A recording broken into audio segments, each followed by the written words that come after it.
afternoon, 27,000 acres had been burned. It's beyond amazing to me. You just can't... There was little firefighters could do to save this home. Hurricane Ivan hit today, taking 120 homes. This is an example of what the earthquake did in Santa Monica. I can't even describe it. When the smoke cleared, 4 more homes had been lost. Every year, a series of disasters hits America, leaving hundreds of thousands of destroyed homes.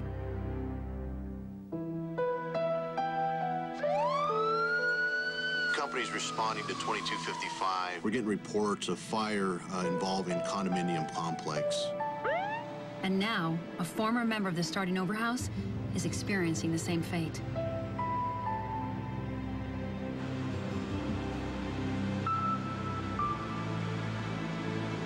Maureen, a graduate from the first Starting Over House, has had a devastating fire in her home in Chicago.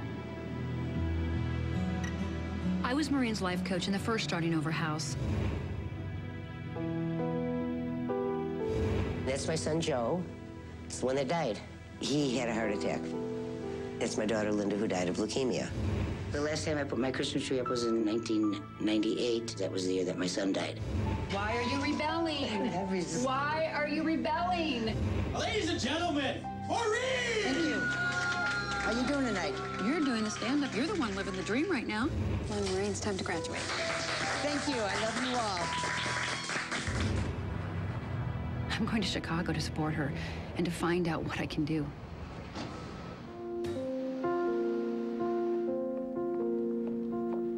Maureen is scared. She's just lived through a devastating fire that's destroyed everything in her home. All her collectibles, all her belongings, all her memories. Hey. I haven't cried. You haven't cried. I think that she feels very alone right now. Even though she has Larry, Maureen is scared. And I think she's ready to tell me everything.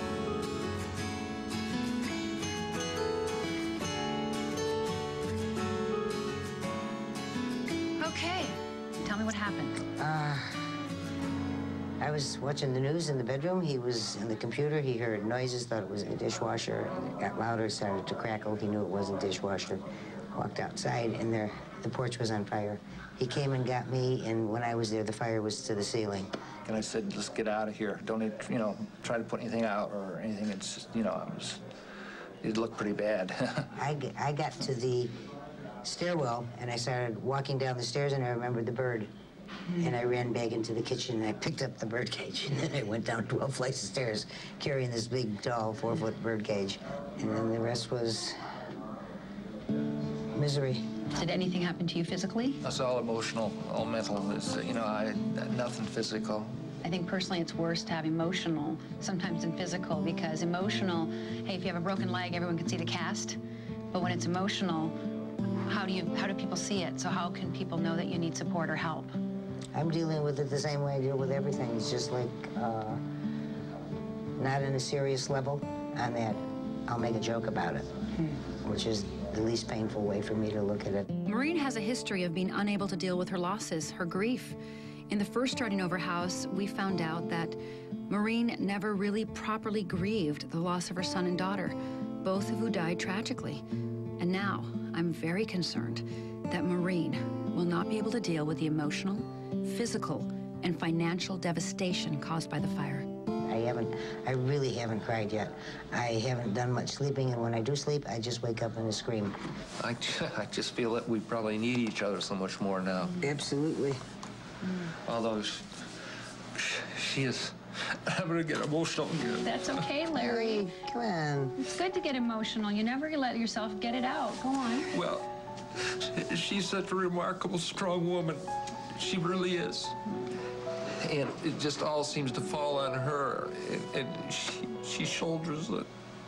It makes me feel bad because I'm not strong. I'm not able to do that. Did you hear what Larry just said to you? He said I'm strong. And did you hear the vulnerability and his willingness to say, look, I'm not able to do this, but Maureen can? Can you hear that, Maureen? Yeah. When I called you the other day, and I'm listening to your voice and I'm crying, and I started to, and then it was like the message was over and I got away from it. I can't cry. I can't cry. Maureen has been very successful in her life avoiding pain. And now her unwillingness to cry only tells me she's doing it again. If she continues to avoid pain, I'm very, very worried for Maureen.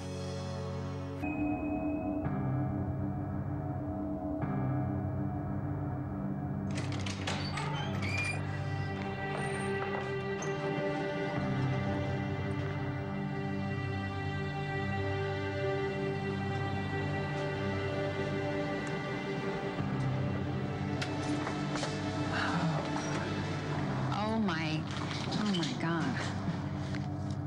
It's dishonest if you're carrying that around and you can't even open the man's letter because of what you think he's going to say. So I'm going to read it to you real quickly.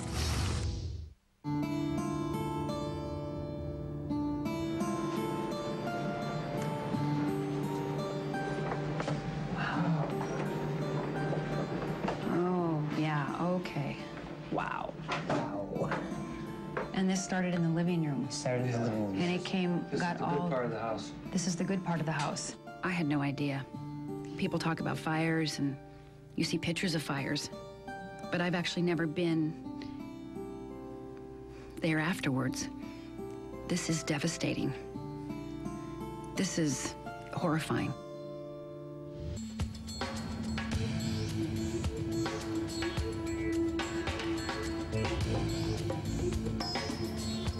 Where do you want to go first? Okay, well, let's go to the living room. I've been in this room before.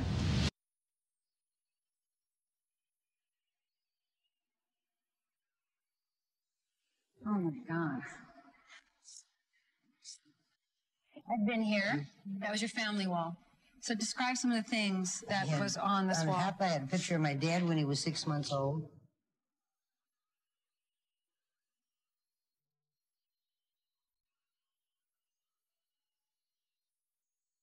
There's one of my granddaughter that survived. That survived. Yeah. I know this was kind of like your center of life. I know you enjoyed your art and your family photos. I mean, how does it feel to be in here? Very depressing. Like it's never gonna be the same. It's gone. It's very pretty. Dimsum's diamonds and pearls.